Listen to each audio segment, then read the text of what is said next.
To perform the installation, you need some items.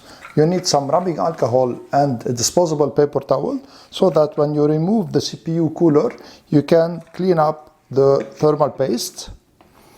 And you need thermal paste in case your CPU didn't come with a cooler that has pre-applied thermal paste.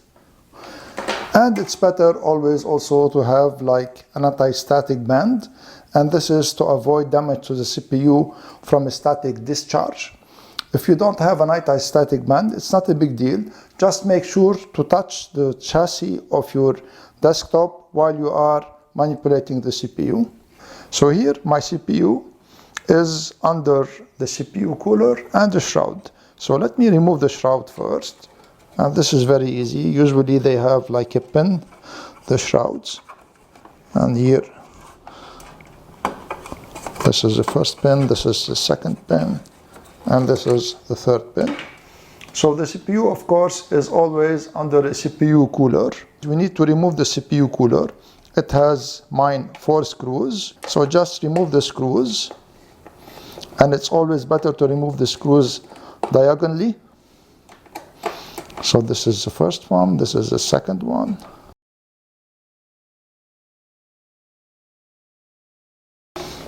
So this is my CPU cooler. The CPU cooler is attached to the motherboard. So this is the power it gets from it. So this is the CPU cooler removed, and you see the thermal paste here. So first I'm gonna clean it with a tissue without the rubbing alcohol to see if it goes off. So it is a bit hard, so I'm gonna use a little bit of rubbing alcohol to remove it. I'm gonna do the same also on the CPU. Let me now clean the CPU. Make sure that to not put too much rubbing alcohol. You don't want rubbing alcohol to go into the CPU socket. And this is very important in case you want to sell your CPU or you want to install it afterwards. So this is the CPU clean. So now to remove the CPU here, this is the CPU. You have this here handle. You just push it down like this and out. And it just removes like this. And here you remove the CPU door and remove the CPU carefully. And I advise you do not touch the contact points of the CPU. So these are the contact points of the CPU, do not touch them. And the same here, do not touch the contact points also on your motherboard. Put the old CPU somewhere safe, and let's open the new one. So this is my new CPU. I'm unboxing it right now. Let me zoom out a little bit.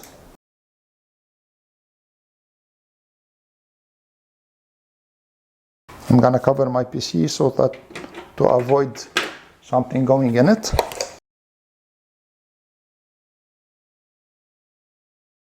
So this is the CPU cooler. And this is the CPU here. And you see here the CPU cooler. So this is the stock one that came with the Dell. I'm gonna keep it. I prefer it for the one that comes with the Intel CPU. So I'm gonna put this aside here. And to install the CPU, it's very easy. First open it, handle it with care. So this here, if you can see the inscription, it says i9 9900. So just don't touch the contact points. And you have here like a small triangle. And you have the same small triangle here. So it should go like this. Anyways, it has keys, so it couldn't go wrong. So it is like this. You just put it, and you see the small arrow here went into place. And you simply put this back on like that. And this is the handle. Push it down. It's a bit hard. And then push it in. And this is the CPU installed. So now I'm going to apply the thermal paste on my CPU. You have many ways to apply it. Some people like to apply like a cross here. but I like to apply only like a pea size here on the CPU. So I'm gonna do it now, just in the middle of the CPU.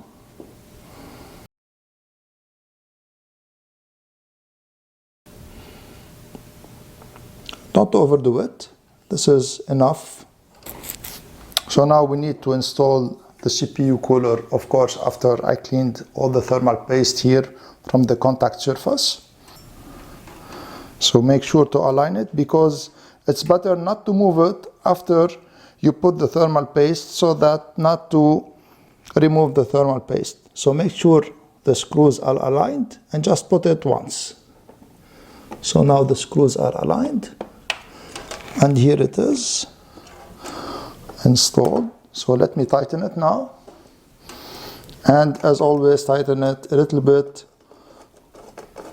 on top and then a little bit on the bottom, always diagonally. And now let's connect the CPU fan. So I still need to install the shroud, and the shroud here in my Dell has a direction. So this is rear facing. It should be installed like this. So let me install it here. And here it is installed. At the end, a very important thing to do is to enable hyperthreading in case your old CPU didn't support hyperthreading and the new CPU that you installed supports hyperthreading.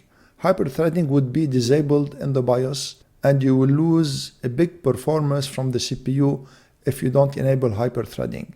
So this is my case here. Once I started the PC, I went into the BIOS, I selected Hyperthread Control under Performance, and then I enabled Hyperthread Control, and this way I will be benefiting fully from the speed of this CPU. And this concludes the CPU upgrade video. And that was all. I hope you enjoyed this video and found it useful. If you did, please share it, subscribe to my channel, and give this video a thumbs up. Thank you for watching.